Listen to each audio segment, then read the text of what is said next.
Hey everyone, Salesforce Shorts here.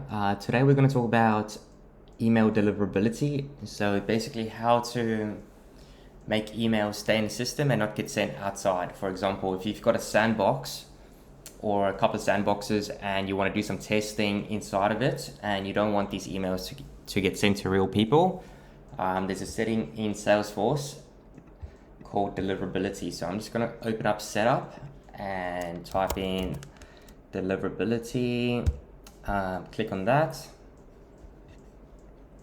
Then it's the very first option here called access to send email. So if this access level is all email, this will get sent outside of Salesforce. But if you click on that and you make that system only, it means it won't get sent outside of the system. Okay, so if you create a new sandbox, make sure to always check this setting. By default, Salesforce will set this to system only.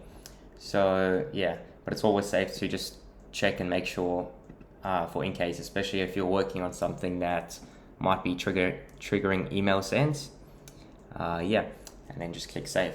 If you found this video helpful, please subscribe and check out our other videos. Thanks.